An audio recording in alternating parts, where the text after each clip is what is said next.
இப்போ நான் புடலங்காய் பொரியல் எப்படி பண்ணுறதுன்னு நான் சொல்கிறேன். இந்த மாதிரி கிடைக்கும் கடையில். அதை என்ன பண்ணுங்கள், இந்த ஓரத்தில் இந்த மாதிரி கட் பண்ணி எடுத்துருங்க. இந்த ஓரம் அந்த ஓரம் கட் பண்ணி எடுத்துருங்க. கட் பண்ணி எடுத்துட்டு இதை ஆஃபாக கட் பண்ணணும். அது பாருங்கள், கட் பண்ணிவிட்டு அதுக்கப்புறம் போட்டு நல்லா அலசிடுங்க. இப்போ இந்த ஸ்டேஜில் தான் நீங்கள் அலசணும். அலசிட்டு அதை நடுவில் கட் பண்ணிங்கன்னா இந்த மாதிரி இருக்கும். இந்த திப்பியெல்லாம் நீங்கள் வெளியில் எடுத்துடணும்.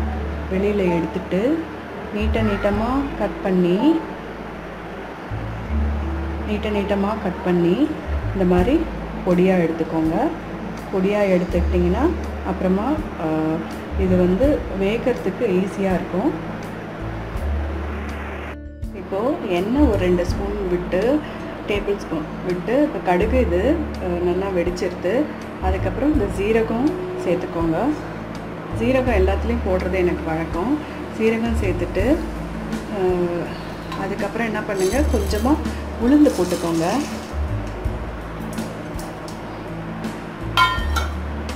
உளுந்து போட்டு நல்லா வறுத்துக்கோங்க.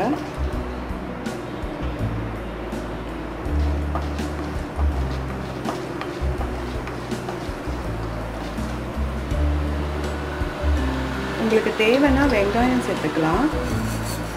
நான் இன்றைக்கி வெங்காயம் போடலை. இப்போது இது பைத்தம்பருப்பு இருக்குது பார்த்தீங்களா, அதையும் கொஞ்சமாக இதில் போட்டுக்கோங்க.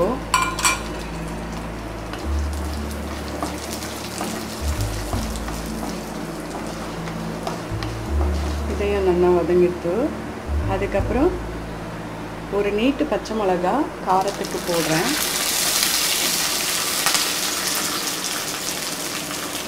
அப்புறமா பெருங்காயத்தூள் போட்டுக்கோங்க.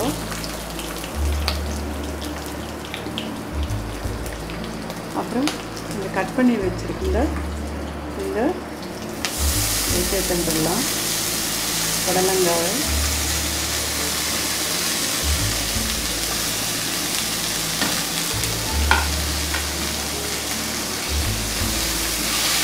இதை போட்டு நல்லா வதக்கிக்கோங்க.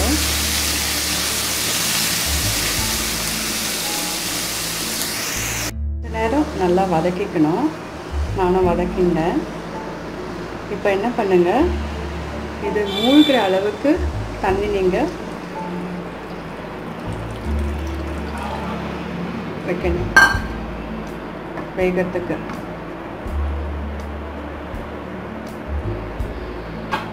இப்போ என்ன பண்ணுங்கள், தேவையான அளவு உப்பு போட்டுக்கோங்க.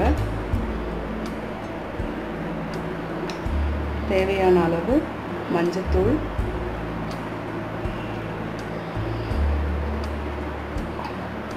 இப்போ இது நல்லா வதக்கிடலாம்.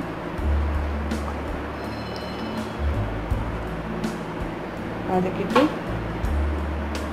இது ஒரு தட்டு போட்டு மூடி நல்லா ஹை ஃப்ளேம்லேயே இது நல்லா வேகட்டும். தண்ணி எல்லாம் ட்ரெயின் ஆன பிறகு ஒரு 2 மினிட்ஸ் சிம்மில் வைக்கலாம். இப்போ தட்டு போட்டு இதை மூடி வச்சுருக்கேன். இது நல்லா கொதிக்கிறது. அந்த மீன்வாயில் நம்ம என்ன பண்ணலான்னா, கொஞ்சமாக ஒரு 10 to 12 பீஸ் ஆஃப் கோகோனட் தேங்காய் எடுத்திருக்கேன். அது கூட 2 வரமிளகாய் எடுத்திருக்கேன். இந்த வரமிளகா உள்ளே இருக்க விதையை எடுத்துட்டேன். விதையை எடுத்துட்டு இதில் போட்டு திப்பியாக கொஞ்சம் அரைக்கணும். அரைச்சிட்டு இது வெந்ததுக்கப்புறம் அதில் கொஞ்சம் கடைசியாக நம்ம அதை வதக்கிட்டு ஆஃப் பண்ணிடலாம். பார்த்தீங்கன்னா தண்ணி எல்லாம் ட்ரைன் ஆகிருக்கு. கொஞ்சமாக இருக்குது பாருங்க. நடுவில் இப்படி பண்ணி பாருங்க, கொஞ்சமாக தண்ணி இருக்குது. இந்த தண்ணியும் கொஞ்சம் நல்லா ட்ரைன் ஆகட்டும். சிம்மில் வச்சுடுங்க. இப்போது நல்லா முக்கால்வாசி 90% இது நல்லா வெந்துடுது. நல்லா எல்லாமே ட்ரைன் ஆகிடுச்சு. நம்ம அரைச்ச விழுது பார்த்திங்கன்னா இந்த மாதிரி திப்பியாக இருக்கும். நம்ம ஒரு பச்சை மிளகா தான் போட்டோம், அதனால் இதில் கொஞ்சம் காஞ்ச மிளகா நான் சேர்த்துருக்கேன். போட்டு இதை நல்லா வதக்கி விட்டேன்னா உங்களுக்கு புடலங்காய் பொரியல் ரெடி. தேங்காயும் காஞ்ச மிளகாவும் போட்டு 1 மினிட் நான் சிம்லேயே வதக்கினேன். இப்போ ரெடி ஆகிடுச்சு. நீங்களும் பண்ணி பார்த்துட்டு உங்களுடைய ரிவ்யூஸ் எனக்கு கொடுங்க. தேங்க்யூ.